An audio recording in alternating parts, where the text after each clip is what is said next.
John George Haigh, a name whispered in hushed tones, forever etched in British criminal history. His crimes, shocking and macabre, sent chills down the nation's spine. The year was 1949. Post-war Britain grappled with a new terror, a homegrown monster. Haigh's weapon of choice was a vat of sulfuric acid. In his workshop he concocted a deadly potion to dissolve flesh and bone. His victims, lured with promises of wealth, met horrific ends. Their bodies dissolved, their dreams melted away. He believed erasing physical traces would erase his crimes, but justice prevailed, exposing the darkness beneath post-war Britain. Haigh's reign of terror began in the seemingly ordinary surroundings of South Kensington, London. His first victim, William McSwan, was a man of means, an entrepreneur who had made his fortune in real estate. Haigh, ever the opportunist, saw in McSwan a chance to satisfy his insatiable greed. He befriended the older man, spinning tales of lucrative business ventures, promising him riches beyond his wildest dreams. McSwan, taken in by Haigh's charm and persuasive nature, readily agreed to invest. It was a decision that would cost him his life. On September 9, 1944, McSwan vanished without a trace. His disappearance, while concerning, was initially attributed to the chaos of the times. People were on the move, relocating, starting anew in the aftermath of the war. It wasn't uncommon for individuals to fall off the radar, their whereabouts unknown. Haigh, emboldened by his success in disposing of McSwan's body, grew even more confident in his gruesome methods.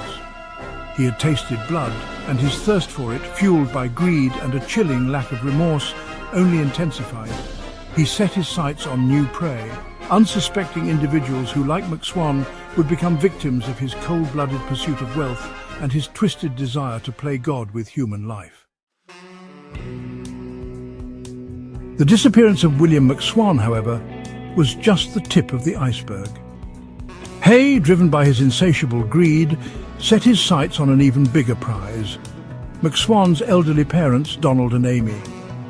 The couple, still grieving the loss of their son, were easy targets for Haigh's manipulation. He approached them with a fabricated story, claiming that William was in trouble with the law and needed to flee the country. He convinced the heartbroken parents to entrust him with their savings, promising to deliver the money to their son and ensure his safety. The McSwans, blinded by their love for their son and desperate for any news of his whereabouts, readily agreed. It was a fatal mistake. Just like their son, Donald and Amy McSwan vanished without a trace. Haigh, having lured them to his workshop with promises of reuniting them with William, instead bludgeoned them to death and disposed of their bodies in the now infamous acid bath. With each gruesome murder, Haigh's confidence grew, as did his audacity. He believed he had found the perfect method of killing, a method that left no trace of his crimes and allowed him to literally erase his victims from existence. For 4 long years, John Haigh operated under a shroud of normalcy, his gruesome secret hidden from the world. He continued to prey on the vulnerable, luring them with promises of wealth and security, only to dispose of them in his macabre acid bath. His victims, 6 in total, came from all walks of life, connected only by their association with Haigh and their tragic end. But Haigh's carefully constructed facade began to crumble when he targeted his final victim, a wealthy widow named Olive Durand-Deacon. Durand-Deacon, unlike Haigh's previous victims, had close friends who noticed her sudden disappearance. Their suspicions, fueled by Haigh's evasive answers and his suspicious behavior, led them to contact the authorities. The police, initially dismissive of what they perceived to be an open and shut case of a missing person, soon began to uncover inconsistencies in Haigh's story.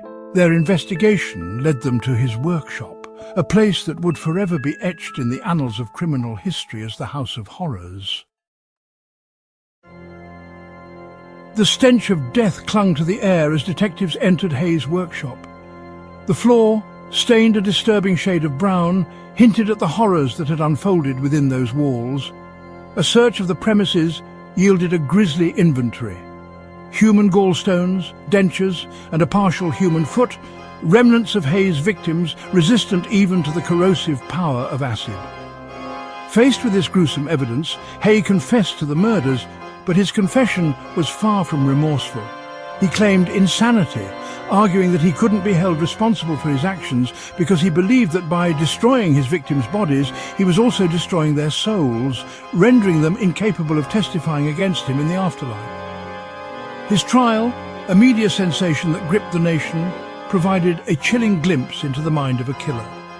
Haigh, dubbed the acid bath murderer by the press, remained calm and collected throughout the proceedings, showing no remorse for his crimes. He seemed to relish the attention, his ego inflated by the notoriety his gruesome acts had earned him. Section 6. No remorse, only calculation. Haigh's defense, centered around his claim of insanity, proved unsuccessful. The prosecution, armed with a mountain of evidence and testimonies from medical professionals who refuted Haigh's claims, painted a picture of a cunning and callous killer motivated by greed and a profound lack of empathy. The jury, horrified by the details of Haigh's crimes and unconvinced by his plea of insanity, delivered a swift verdict, guilty. Throughout the trial, Haigh had remained eerily calm, even smug at times, as if he believed he could outsmart the justice system. But the weight of his crimes, the sheer brutality of his actions, ultimately sealed his fate. The judge, in his sentencing remarks, described Haigh as a man devoid of all human feeling, a monster who deserved nothing less than the harshest punishment the law could impose. Haigh's lack of remorse, his cold and calculating demeanour, only solidified his place in the public imagination as a figure of pure evil. Section 7. The Hangman's Shadow. On August 10, 1949, John George Haigh, the acid bath murderer, was led to the gallows at Wandsworth Prison. The man who had shown no mercy to his victims faced his own demise with the same chilling composure he had displayed throughout his trial. There were no last-minute pleas for forgiveness, no expressions of remorse, only the cold, hard stare of a man who had accepted his fate. As the trapdoor swung open, bringing a swift and decisive end to Haigh's reign of terror, a collective sigh of relief swept across the nation. The monster who had haunted their nightmares, the embodiment of post-war anxiety and fear, was gone. Justice, though delayed, had been served. Haigh's execution, however, did little to erase the horror of his crimes. The image of his victims, their bodies dissolved in acid, their lives extinguished by a man driven by greed and a twisted sense of self-preservation, continued to haunt the public consciousness. Section 8. A Nation Breathes Again. The capture, trial and execution of John Haigh marked a turning point in post-war Britain. His crimes, so brutal, so calculated, shattered the fragile sense of normalcy that had begun to settle over the nation. Haigh's case exposed the dark underbelly of society, the evil that lurked beneath the surface, waiting for an opportunity to emerge. But it also highlighted the resilience of the human spirit, the unwavering pursuit of justice, even in the face of unimaginable horror. The investigators, the legal teams, the ordinary citizens who refused to let Haigh's crimes go unpunished, all played a role in bringing a monster to justice. In the aftermath of the trial, there was a sense of collective catharsis, a shared need to understand how such evil could have flourished in their midst. Haigh's case became a cautionary tale, a reminder that even in the most civilized of societies, darkness can lurk in the most unexpected of places. Section 9. The Legacy of the Acid Bath Murderer. John George Haigh's name has become synonymous with the macabre, his crimes forever etched in the annals of criminal history. He is remembered as the acid bath murderer, a moniker that evokes both horror and fascination, a chilling reminder of the depravity of which human beings are capable. His case continues to fascinate criminologists and psychologists who seek to understand the motivations behind his gruesome acts, to delve into the mind of a man who could so callously extinguish human life. Haigh's legacy is a dark one, a stain on the fabric of British history. But it is also a reminder of the importance of vigilance, of the need to confront evil in all its forms, and to never forget the victims whose lives were tragically cut short. The story of John Haigh is not just a tale of murder and mayhem, but a stark reminder of the fragility of human life and the enduring power of hope, justice, and the indomitable human spirit that refuses to let evil triumph.